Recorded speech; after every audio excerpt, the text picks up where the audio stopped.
All right, guys, welcome back to the Everything College Football podcast. Today, me and Nick are doing our 2022 LSU Tigers preview and prediction. Big shakeups this offseason. Edwards run out, Brian Kelly in, 93 and 39 in 12 years at Notre Dame. Mike Denbrock spent the past 4 seasons at Cincinnati working with Desmond Ridder. He's the offensive play caller. And then Matt House, the last 3 years as the Chiefs linebacker coach. The Tigers had one of the nation's top transfer classes. They do lose Eli Ricks to rival Alabama, but this team had 10 players drafted in 2022. And again, Coach O out. How do you feel about the decision LSU made this offseason? Well, it really wasn't even the offseason yet. They got a head start in getting rid of Coach O, but they brought in Brian Kelly, who I think is a phenomenal add here down in the Bayou. It's incredible to think that Coach O won a national championship just 3 years ago, and he's already out of a job with how quickly it soured in Baton Rouge. Same thing with Gene Chizik at Auburn. That's the only thing I can really think of. Lincoln Riley was linked with LSU for a while. He ends up going to USC. They grabbed Brian Kelly, which is not a bad consolation prize at all. And I think the best hire, honestly, is Matt House. I really like the potential he had as a Chiefs linebacker coach. He comes in defensive coordinator. I think that's a great fit, and I really love that hire for LSU. Brian Kelly, he's going to bring in the recruits. He's a popular name in college football, had a great career at Notre Dame, made the playoffs twice, very talented head coach with that regard. I like this move for LSU. I think this is a great way to transition. You hit on the transfer class. They brought in a ton of guys. We're going to touch on those guys on the offense and defense. Very talented across that. They do lose Eli Ricks. Very tough to see. Some players drafted as well. This is an exciting LSU team that people are saying rebuild. I don't believe it's a rebuild. I think this team is ready to go. They're going to be strong this year, and they're going to be a good team in the SEC West. Yeah, there's some questions about a cultural fit with Brian Kelly. You've seen some of those videos of him trying to, fake an accent, which, that's obviously not great, but I think he's trying to have fun and fit in. From a coaching standpoint, though, Notre Dame never recruited great. It was usually outside of the top 10, and they still put in a lot of players every single year, 60-plus players, I think, in his time at Notre Dame. It's probably more than that by now. He did a phenomenal job developing players, especially on the offensive line, so I'm very excited to see what can happen with this SEC talent. Looking at the offense, it was obviously a big struggle unit last year. Interesting battle for the starting quarterback position. Miles Brennan, he's been hurt the last 2 years. We've not seen much of him. ASU transfer Jaden Daniels, he's going to compete for the job here deep into the fall. Garrett Nussmeier and Walker Howard. Nussmeier made some sporadic appearances last year. Played a bulk of the Arkansas game. Him and Howard, though, a 5-star recruit, shouldn't factor much into the battle this season. Brennan, though, he had 1,100 yards, 11 touchdowns in 3 games in 2020 after having to replace Joe Burrow. He hasn't played since he broke his arm. He's had a slew of injuries. So how do you feel about this QB battle, and who's your pick to start in week 1? For me, Miles Brennan still has to be the starter. I liked what Jaden Daniels did at ASU, especially during that 2019 season. I look at that game against Oregon. It was a really electric game. Very talented player. I like this move for him to come to LSU, but I just think that he's not quite ready to start. Miles Brennan still has the potential for me to start. Look at Garrett Nussmeier. Like you said, he did play a couple games last season, 4 games at the end of the season, but he just wasn't impressive enough for me. Some LSU fans might be calling for him to start. I just don't quite see it for me. I don't know if he's talented enough to get the nod yet. I think Miles Brennan's a good quarterback, like you said, battling injuries, and when you have to fill the shoes of Joe Burrow, that is a tough shoe to fill. So I definitely think that he deserves the chance to start, and he should be the starting quarterback on day 1 for me. Yeah, Daniels, he's an impressive dual threat guy, some very superb athletic abilities, but no, he was not very good at Arizona State, at least from throwing the ball. They didn't really develop him too well there, but he is kind of a similar player to that of Desmond Ridder, who Denbrock worked with for the last 4 years, and he's now in the NFL. And he's going to be the future of the Falcons, they're hoping. So I think there's a reason why he came here to LSU despite having a crowded quarterback room already. I don't know if he'll be the starter week 1. He just was not impressive enough as a passer. Never progressed really at all. Maybe you could blame that on Arizona State. Plenty of distractions, not a lot of pass catchers, so it doesn't seem like a great fit. We'll see what happens, though. I think Daniels, this is a great opportunity for him for a fresh start. So root for him, hope for the best. Tyrion Davis-Price, he had a 1,000-yard season last year on the ground, but LSU was still only at 114 yards per game rushing. John Emery, back from academic suspension. Noah Cain, they picked up him from Penn State, an explosive, powerful runner. Struggled with health last year. Also played for a poor rushing team, only 350 yards on 106 carries. Do the math on that, it's not good, but the Penn State offensive line was just not very impressive one bit. And they also have Armani Goodwin, a shifty, cut-back runner, slips through creases. I think they have a pretty impressive backfield here, but I'm certainly going to have to get more out of all of these guys. If John Emery can keep his grades in check and avoid trouble with the NCAA, like you said, he was out for all of last season being listed as academically ineligible. I think he's a really talented back, former 5-star recruit. If he can keep himself, like I said, keep himself in check, maybe he can pick up some ground game. But you look at the rush yards per game, 114 yards is just woeful in the SEC. And looking at the passing game, Max Johnson, who's actually pretty solid last year. He's now at Texas A&M. He really carried the offense for a bulk of the year. 254 passing yards per game, 5th in the conference. They certainly missed Keyshawn Boutte, but he's not. They didn't miss him as much as you'd think. They had a lot of guys step up. They get back the top 5 pass catchers from a season ago. Also picked up Kyron Lacey, a veteran from Louisiana Lafayette. He was one of their most productive pass catchers from the last 2 years. Great recruiting class last year at wide receiver. Only one new name from high school this year. They got plenty of depth. Keyshawn Boutte, though, like we said, he can play outside or in the slot, deadly in the open field. He's one of college football's top playmakers. Brian Thomas, he's 6'5", he can catch contested balls. He's a concentration pass catcher, nice hands. Even though they did waver at times, they had a handful of drops. There's a lot of potential there for him. Malik Neighbors, home run hitting speed. Jere Jenkins, another contested catch guy. And then Jack Beach, 6'2", 207. They might be using him as tight end. He's a slot option. Great hands from him. I love this receiving core. I think they have a lot of depth, a lot of young talent. With Boutte at the helm, I think whoever gets the nod at quarterback is going to be in love with these pass catchers. Boutte is such a talented player. It was a shame that he didn't quite play as well. He missed all of last year with the injuries. I like Jack Beach, like you said, in the slot. I think he's actually a really talented player, a bit underrated. I think him in the slot is going to be really solid to see. And then Brian Thomas Jr., I love the size there. I think he has real potential for this team. Looking at this offensive line, like I said earlier, Brian Kelly worked magic on the offensive line at Notre Dame. His offensive line coach, Jeff Quinn, did not follow. He does not have a job at the moment, so maybe they'll bring him in late here in the process. Don't expect it, but a little bit of everything here on this offensive line. They got some vets, they got some freshmen, even a handful of transfers. You know, this unit struggled mightily in pass protection a season ago, though. Miles Frazier from FIU, he's been rotating in at right tackle. He's likely to crack the lineup. Left tackle Will Campbell, those guys have been battling for a tackle spot. So we'll see what happens there. Very impressive physical traits from Campbell. Tremont Shorts, East Tennessee transfer. He's likely going to be a starting guard. Garrett Dellinger, this is a guy they're incredibly high on. He missed this spring due to injury, but he's a key piece to the future of this unit. He's strong, he's athletic. I like Dellinger. So do a lot of the LSU hopefuls. This offensive line is going to have to be a lot better.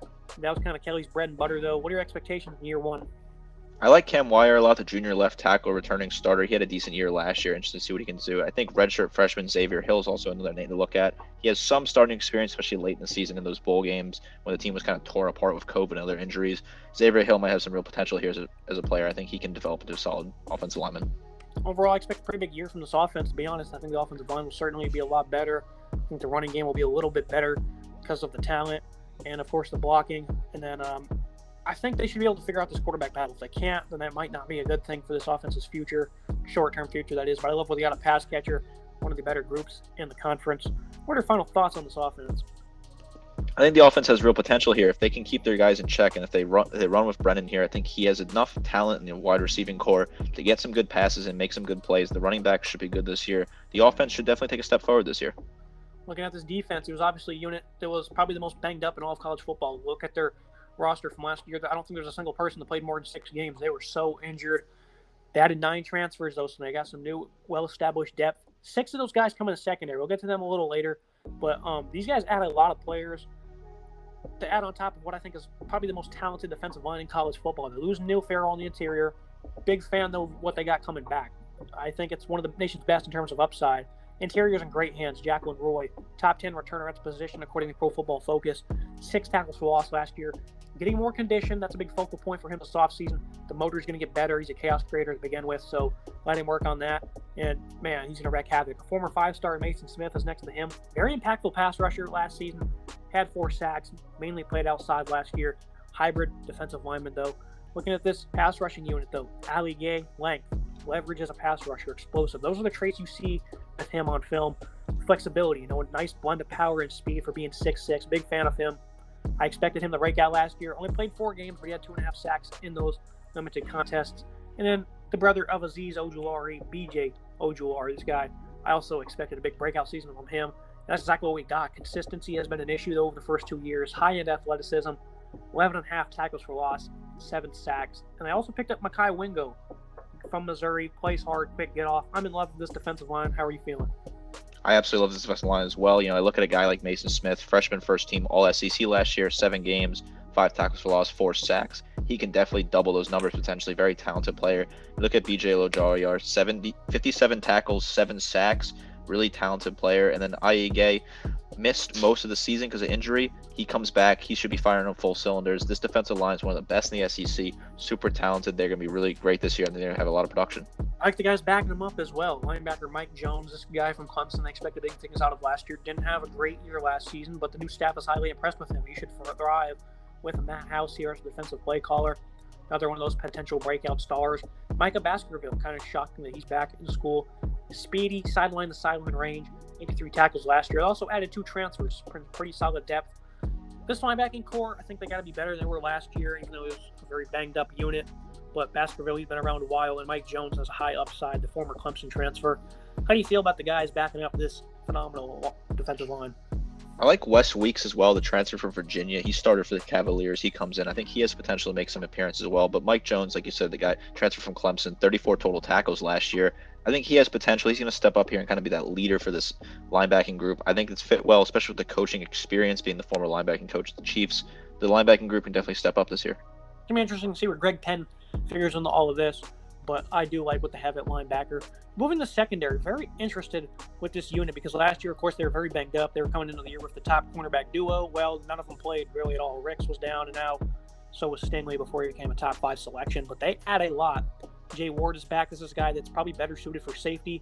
But they also have Major Burns, Derek Davis, highly talented ball players there at safety. But they add up 4 new guys that should transfer in and start. Mekhi Gardner from ULL, Joe Faucia from Arkansas, Jarrett Bernard-Converse. He was one of the top corners in college football last year for that phenomenal Oklahoma State defense. And then Greg Brooks, him and Faucia both come over from Arkansas. He also has Sevin Banks, who figures into this equation somewhere, the former Ohio State Buckeye, who didn't exactly play how we thought he would last year. But these are still some very immensely talented ball players. These guys all have a lot of experience. I expect big things out of the secondary this fall. Major Burns, a guy, you look at it, he didn't quite work out because he had a lot of injuries last year. He's such a talented player. See what he can do. I like the way they move in the transfer portal, and they lose a ton in the cornerback room. Every starter, Stingley, Rick's gone.